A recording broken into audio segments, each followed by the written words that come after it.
Hi everyone! Today I'm giving a little SuperPro tutorial based on our semester project. My group had Xanthan gum, so I'll show y'all what we did for some of the unit procedures. Since this is a new process, we're going to start a new file. Then it will give you the option of batch or continuous, and the main difference is that a batch process involves a sequence of steps followed in a specific order, whereas a continuous process is the flow of a single unit of product between every step of the process without a break. For our project, we're going to choose the batch process.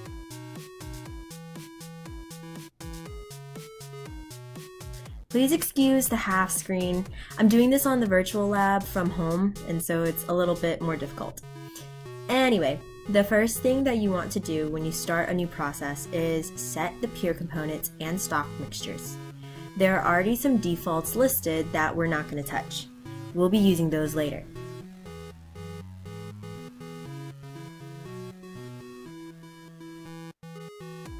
There's two ways to set the components. Choosing from a list of existing components, like I'm doing with sucrose, or registering a component manually. To register a component manually, you'll want to click on this button right here. When you register a component manually, you will set the name, whatever you want, and then it'll automatically have the characteristics of water, but we'll go back and change that manually in a sec.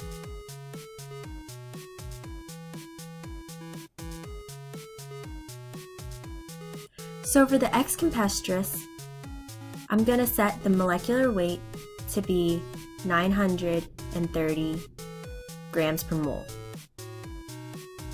Then I'm going to head over to the Economics tab and set the purchasing price to be $250 per kilogram. Then for Xanthan, I'm going to do the same thing, but set the selling price to be $20 per kilogram instead. Oop, it looks like I set the purchasing price to $20 per kilogram instead, but that's okay, it'll just affect the economic analysis and it's something that you can change later. So after setting the pure components, it's time to place the unit procedures that will be used for this process.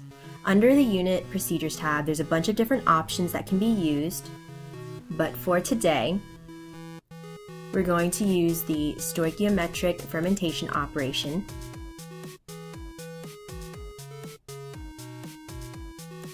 as well as the pasteurization operation. Once you do that, you have to set the exact operation that you want the unit procedure to do. To do this, you right-click on the procedure and it will open up a menu of items. For the fermentation unit procedure, we want stoichiometric fermentation to happen, so we click that. And then we want the product to be transferred out to the next procedure. Then for the pasteurization procedure, the pasteurize operation has already been selected by default. After you set these, we can start making the streams. Click on this button here and then go to town with it. I will be making 2 input streams and 2 output streams for fermentation. So the 2 input streams will be the reagents, and then one of the output streams will be a waste stream, and then the other output stream will go to pasteurization.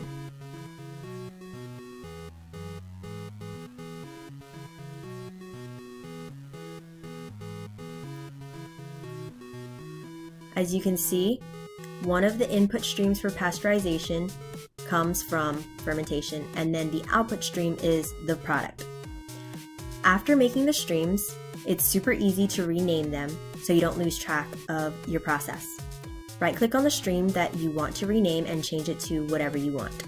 So I'll be naming it the X tempestuous stream, an air stream, a waste stream,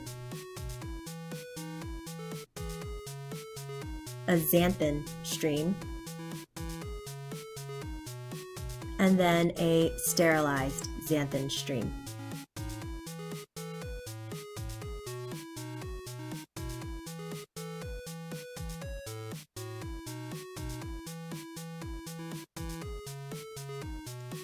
Next, we're going to define the components of the stream.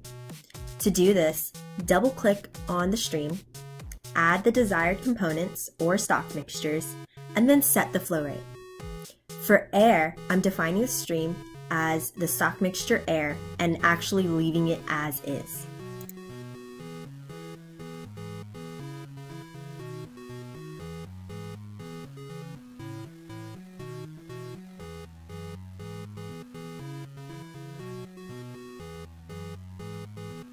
Then for the X-Campestre stream, I'll be adding nitrogen, sucrose, water, and X-Campestris to this stream. I'll be setting the X-Campestris to 200 kilograms per batch, water to 400 kilograms per batch, and nitrogen and sucrose to 300 kilograms per batch.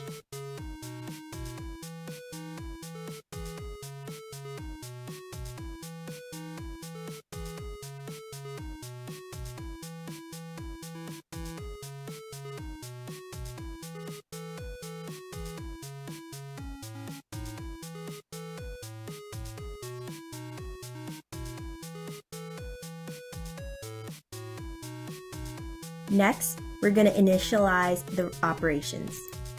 Right-click on the unit procedure and select the operation that you want to work on. We're going to work on Ferment 1 first. On this little menu, you can play around with all the settings, but for now I'll leave it as is.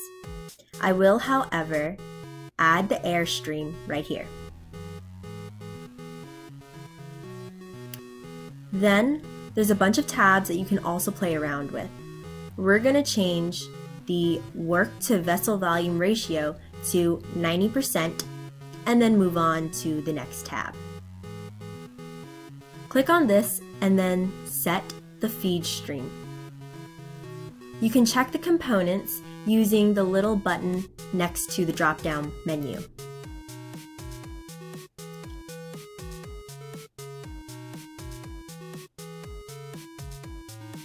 Then, you have to set the feed flow rate. I'll set mine to 50 kilograms per hour.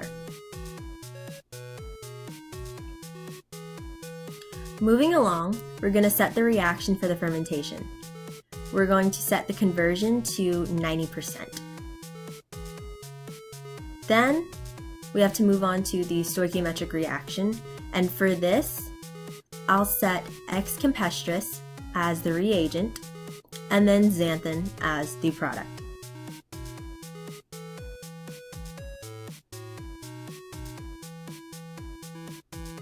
Moving on to the Vent and Emissions tab, our waste products are going to leave through the waste stream, be vented through the waste stream. I can set the components that I want to leave the stream, as well as how much I want to leave.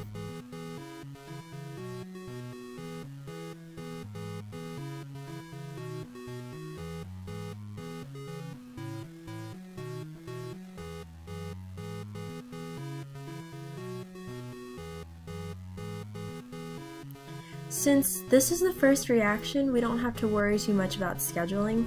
It'll just happen as the first operation in the whole process. Now, moving on to the transfer out operation, we want the product to move on to the next procedure, so we're choosing the stream we want the product to leave from, which in this case is the Xanthan stream. Then we'll go up to the scheduling tab, and then we can make sure that the product won't be transferred out until the end of the fermentation reaction. Next is the pasteurization operation. Same thing, right-click on the unit procedure and then play around. We're going to change the pasteurization temperature to 100 degrees Celsius and then leave everything else alone. Then, going up to the scheduling tab, the first choice under reference is selected. We want to choose the third choice so that we can make sure the pasteurization will only occur after the end of being transferred out of fermentation.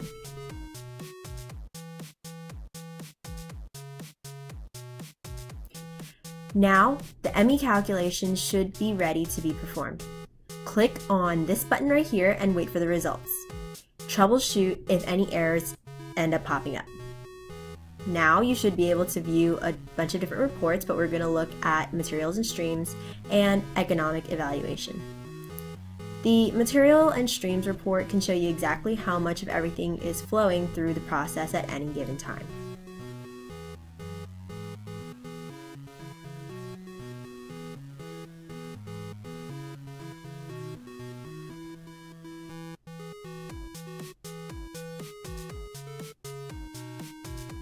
Then, to view the economic evaluation report, you have to classify the revenue stream.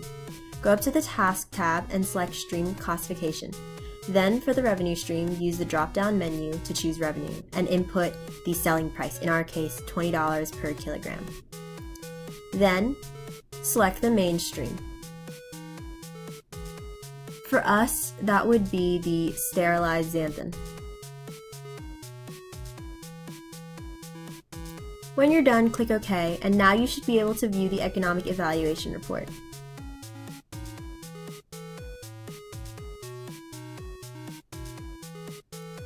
This report shows all the costs of operating this process over a certain period of time, as well as any revenues or deficits that might happen in this process.